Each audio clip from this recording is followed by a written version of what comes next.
Come here, take a look at this. See that? That's black sand. All right, so what is that? Well, you know what that is, son. Come on, stop fooling. That's magnetite. And usually when you start seeing black sands in the wash, what does that mean? That's right, you've got heavy mineralization in the area. And that's what the old timers used to look for to help them determine if there's an area that has gold in it. Now, it doesn't mean that there's gold 100%, but it's always a good sign when you start seeing little traces of black sand. And if you get a lot of black sand, that's even better. So why am I out here? Well, I saw this gravel zone right here. And I've been following it along. See these big old round river rocks right here? Look at that marker right there. Ooh, that's a good one. There's another big one right there in the side. So, what am I doing? I'm following him along and seeing if I got anything. And you can see, look at the size of these things that are coming out of here. And there's one right there, see that? And you can see this, there's distinctive zone right here. See this zone? It's only about maybe 12 inches wide. You see that? You better see that.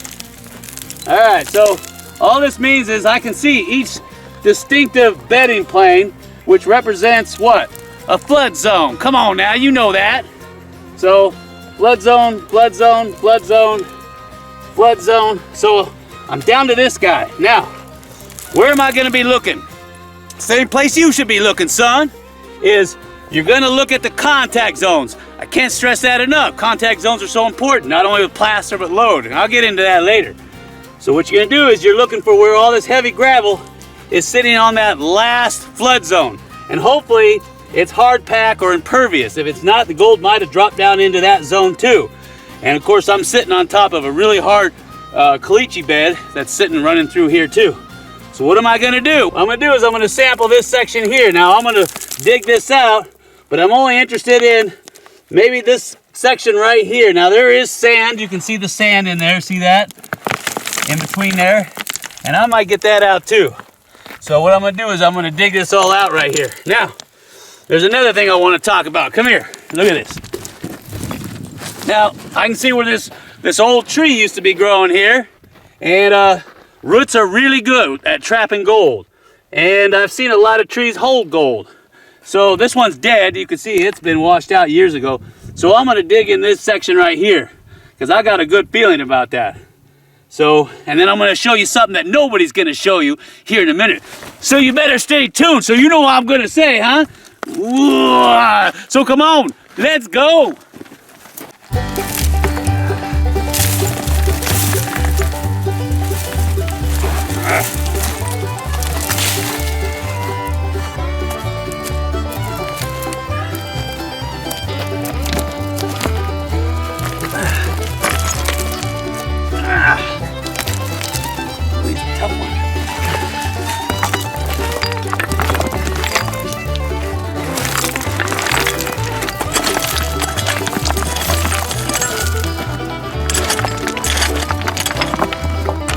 Who needs a gym? Just be a gold miner. Now, what am I gonna teach you that nobody will? I don't know, but do you remember these little guys? That's right, dowsing rods. Yeah, we're gonna go over that again.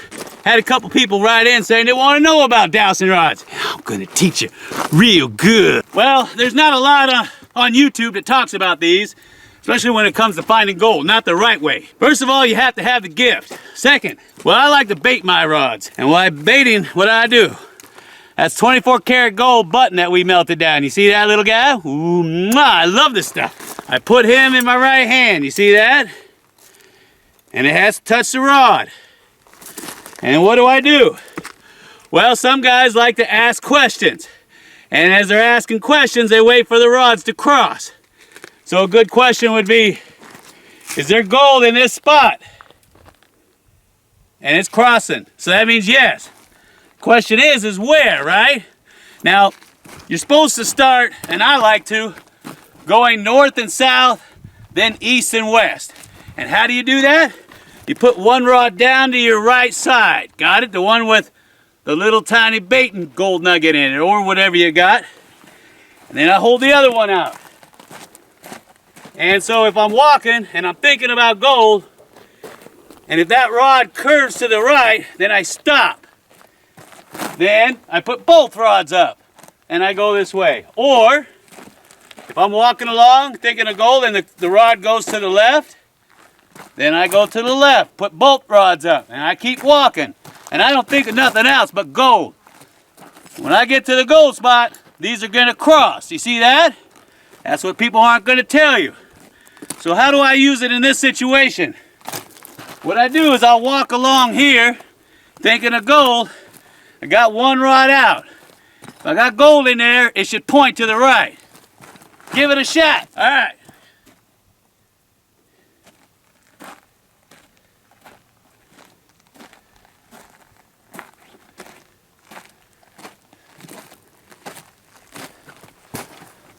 Right in this spot. I did it 5 times already, so I know this is a good spot. So that's how I like to do it. It's worked for me ever since. So if you want to give it a shot, give it a shot. But that's the basics of how you do it. I like to bait mine, like I said. Clear your mind. Gold mine and make a crazy man out of you. Yahoo! So I'm going to dig this zone out, put it in that bucket, and then I'll label that bucket number 1 because I'm going to sample all over the place. Now, why am I here? Well, duh, it's a gold producing district. I wouldn't do this unless it was a gold producing district, and that's what you should do too. Make sure you do the research first. That's number 1. Then you make sure that the land is open. That's number 2. Then what do? You come out and you start prospecting based on your research. This is prospecting. If I start finding gold, then I'm going to bring in a dry washer. If I'm next to a stream, I'll bring in a high banker. So that's the process. So right now we're just prospecting, okay? I got a huge volcanic range behind me. I got rhyolite plugs all over the place. I got basalt plugs all over the place. I got a whole bunch of rhyolitic tuff that forms this whole section in the back here. And you're wondering, Jeff, what does rhyolite look like? Nobody talks about it. That right there is brecciated rhyolite. It comes in a whole assortment of colors. You can see where it's sitting up against the wall rock right there, probably the hanging wall. And it's usually a dike. It can be also come out some of these volcanic vents. And then when it cools and the surrounding cone is worn away, it leaves a plug there. They call it a plug. So anyway, this is brecciated rhyolite because, as you can see, it's got what? All these little tiny broken pieces forming in there, all cemented together with this. Anyway, I just thought you'd get a kick out of this because it actually had the smooth side where it was coming up through a fissure. And that's how dikes form. Usually there's a fissure and then you have some type of intrusive granite that comes up really, really fast. And as it comes up to the surface, it changes from intrusive to extrusive. And what happens is that grain mass gets really, really small, the crystalline mass. Why? Because it cools really fast. If it stays down in the earth a long time, crystallizes real slow. If it crystallizes real slow, it becomes what? Pegmatite. We're going to get on to digging in there, and then I'm going to take it to another spot and explain the geology there. So you know what I'm going to say. You better know what I'm going to say. Ooh. And when you're digging in this soft stuff, this alluvial gravel, be careful that some of this overburden doesn't come down and give you a permanent headache. All right, since we're on the subject of alluvial, I'm going to discuss this real quick out there for some of you greenhorns so you can understand this. You ready? All right, so you got 3 different types of deposits. You got alluvial, which is this. You got eluvial, which is basically lode gold that's broken off from the host vein and traveled down the hill. And then you have residual, which is basically the lode that's broken free and it's still sitting there. That has all that juicy gold in it. And you got 2 different types of gold. You got placer, which is secondary, and you got lode, which is primary. You got it? You better!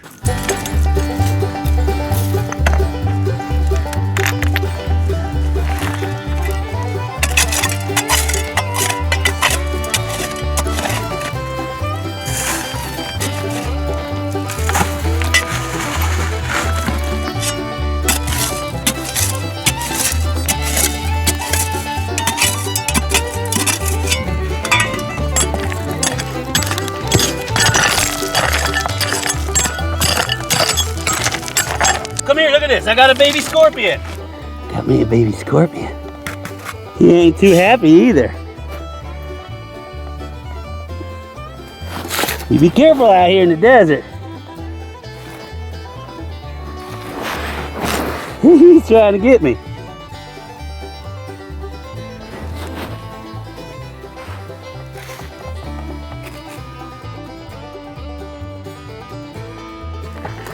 You hear that? Yeah, that's gunshots, son. And people always ask me, Jeff, why do you carry a gun out in the desert? Because it sounds like that, son. Now come here, look at this. All right.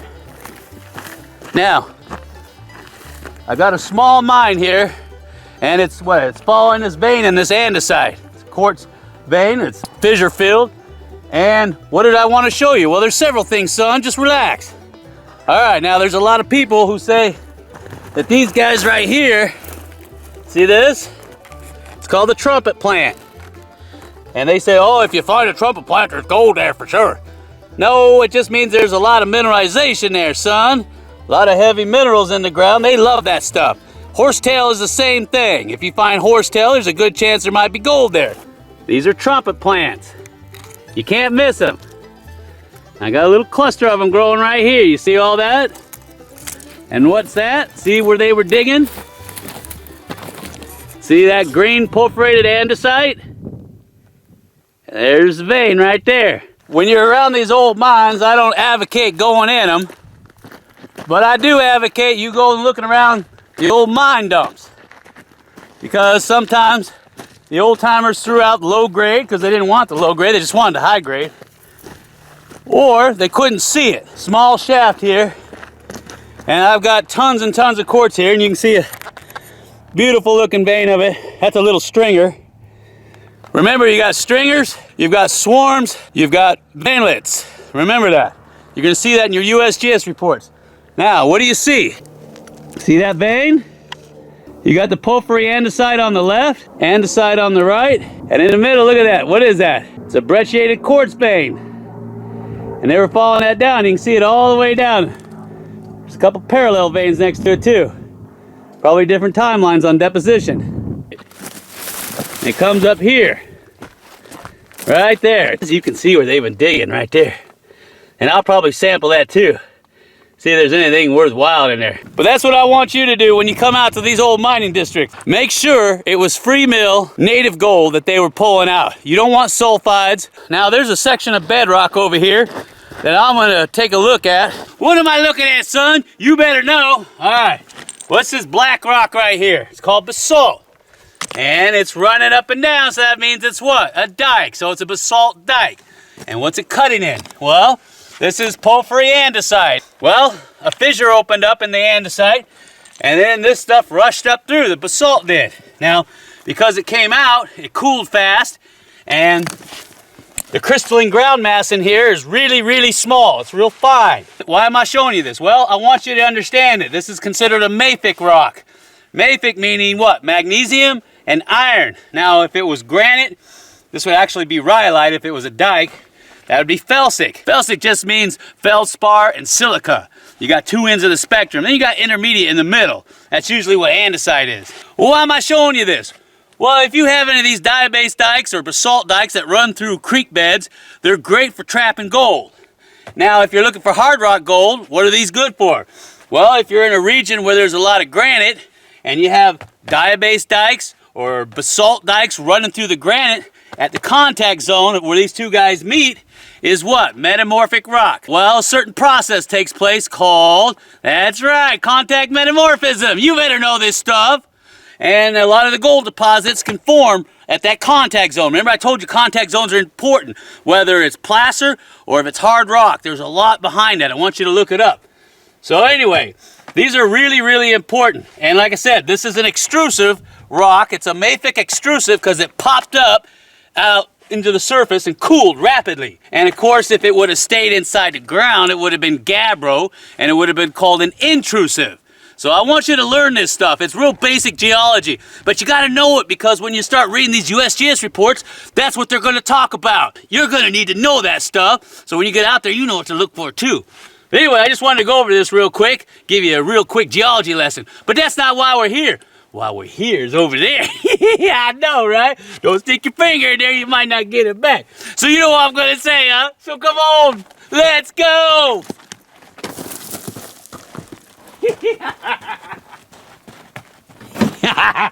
Woo! Look at this. All right, remember what I told you earlier? See that? Just gobs and gobs of black sand. Look at that. It's all magnetite. Put a magnet on there and pick it up. That means there's a lot of mineralization in this area. A lot of it. That's important. That's what the old timers were looking for, to give them a clue on whether or not they should be going higher up to look for gold. And that's what we're gonna do. We're gonna go higher up and see if we can see some outcropping of bedrock. Because bedrock is what? A natural trap. And it works really good at holding that gold. And that way you don't gotta dig as much. So you know what I'm gonna say? So come on, let's go! Ooh, this is what I was talking about, son. Yeah, come get some, boy. Alright, so, remember what I was telling you. Put on your thinking cap, son. This is that green porphyry andesite. Remember that? And right here's contact zone. And what's that? Ooh, yeah. That's that diabase or basalt dyke. See that? And it's running across here. Looks like it's been polished for about 50 million years. Anyway, so why is this so good? It's really super hard. And if there's any gold, it's gonna get trapped in there. And you can see that this dike is about maybe 50 feet wide. Because I can see where it goes all the way over there and it turns green again. And there's probably a swarm of these. And over here, look at this. See that guy right there? They call that a volcanic plug. What it is the remnants of an old volcano. Most of the cone has already been eroded away. So if I had to guess, these are called what? Feeder dikes. And they usually come off of something like that. And they probably, instead of being parallel, they're radial. They come out in a circle around that guy. And you'll see that a lot when you start looking at some of these topo maps. So anyway, so what are we gonna do? Well, I'm gonna look around, make sure there isn't a better example of this, and then I'm gonna clean out some of these cracks and crevices, see if I got any gold hiding in there. So, you know what I'm gonna say? You better know what I'm gonna say. So come on, let's go. See all this andesite porphyry right here? Yeah. Now, this is an important place. Why? Because it's at a junction. I got two washes coming in. This is the one I'm more interested in because there's a gold mine there with native gold. And this one just cuts out across the valley. Well, you can see all this beautiful andesite porphyry poking up out of here. Yeah, take you home. So what we're gonna do is I'm gonna clean out these cracks and crevices. Maybe him, not so much, but definitely him. Gonna go down a little bit further and clean him out. And then what are we gonna do? I'll tell you what we're gonna do. Then we're gonna take all this stuff down to the river, son, because I'm gonna have some water. Then we're gonna pan it out. So you know what I'm gonna say, huh? So come on, let's go! Somebody's been digging. Ooh, here's a prospect hole right here. Look at that. And why do you suppose they're digging here? Well, it's simple. There's a contact zone right here. See that? So you have this hydrothermally altered hanging wall, and then you got this andesite porphyry right here. You see that? Oh, good. I got the sun coming out. So this is the andesite porphyry here. And you see this? This has been hydrothermally altered. Looks like propylite. You can see it right there too. It's really good. See how it's been altered red? Hydrothermal alteration. Well, a lot of times in these contact zones here, right about there, you can have what? Mineralization formed there that would have gold in it. Well, they were digging. And as you can see, they didn't find nothing. I hear a donkey.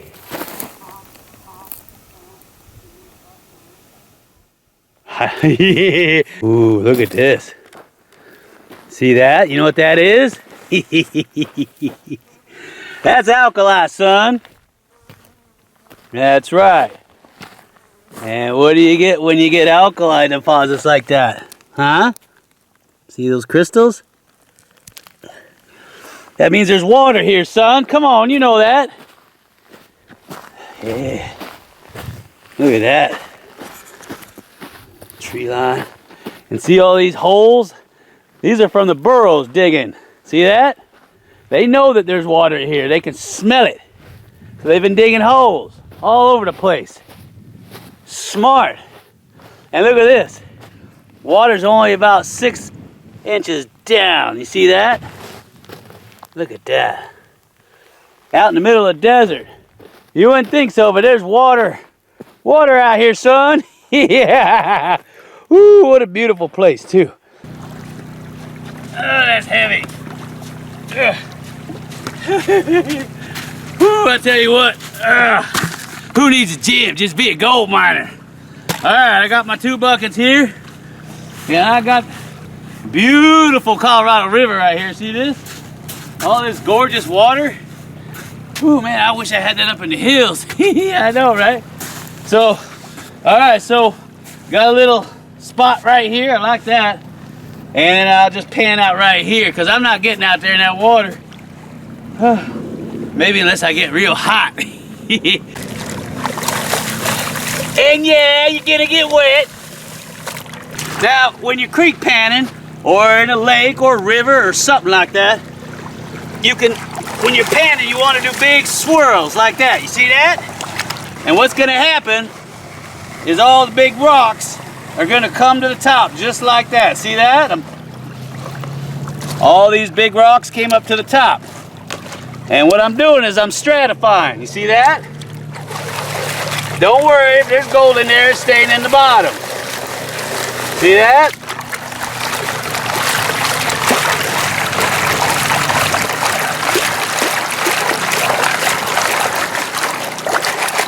Then I can rake them to the back if I want. That's why you got to classify to get those rocks out of there.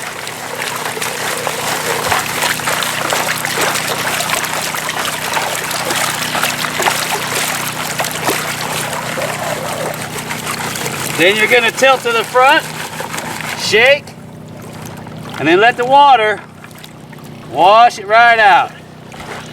Again, round and round and round, back and forth, gently pan that out just like that. See that? Not getting all crazy with it. And I got a rock there that don't want to go nowhere, so I'm going to hold on to him. All right, now let's see if we got anything. Come here. Because that's a lot of work. I better got something from that. Let's see what we got. Got a whole bunch of magnetite. See that quartz in there? Ooh, I see a speck. I see a speck. I see 2 specks. Come on, baby. Daddy needs a new pair of shoes. Ooh, wow, look at that one. Isn't that a funky looking piece? And I got a big old chunker right there. I got a whole bunch of little fines in there. I don't know if you can see that when my fingers point. Oh, they're all in there. And I got some fines down there too. Man, that's a neat little piece. Look at that. Looks like the letter Y or a witching stick. Ooh, that means I'm about to go somewhere. Oh, look at that. Shake it down. Oh yeah, there's some more. Look at that. Let me see if I can shake them to the top. Come on. Do the Alabama bump. Bump them to the, oh, there's a piece of lead right there. You see it? Look at that. Isn't that sweet? Ooh, yeah! Ooh, okay. Let me get my snuffer out. I'll snuff that up, and then I'll go through the second one. And the second one is the area where the big gravels were. So I'm curious to see what comes out of there. Ooh, I love that stuff. Ooh, so you know what I'm gonna say, huh? You know what I'm gonna say, Mr. Gold? So come on, let's go. Gotta clean out my hole. It's my glory hole. There's millions of dollars in that glory hole.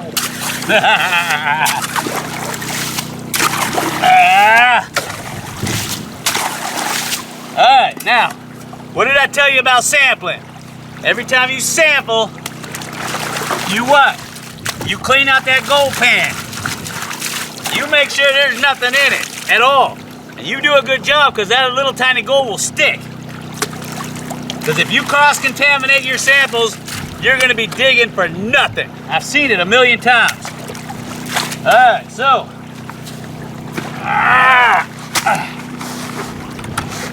All right, that's from the gravel zone. So what I'm going to do is I'm going to pan this whole thing down. Now I ain't going to bore you to tears, so I'll pan this out and I'll show you what I got at the end.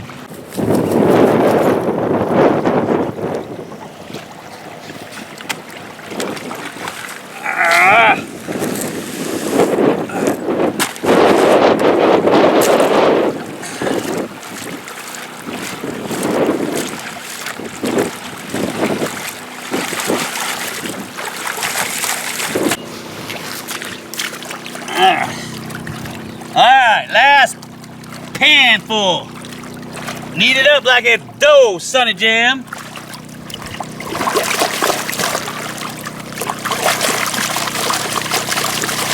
Like I said, you can pan different when you're in a creek or a river.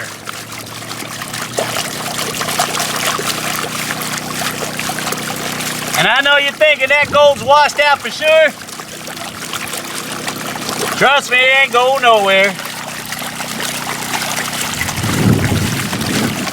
See how I got all that stuff out? Alright, let's see what we got.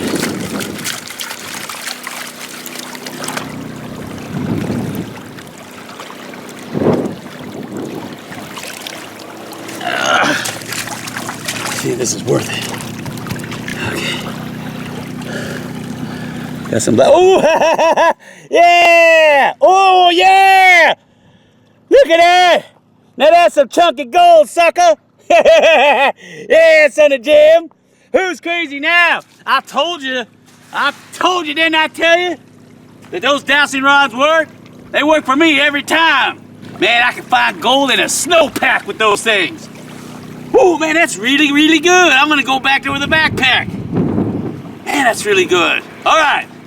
Man, I can't think now, I'm so excited. Well, I'm gonna get on out of here because I'm gonna head back up there and dig as much as I can. I'm gonna load the whole thing up with buckets.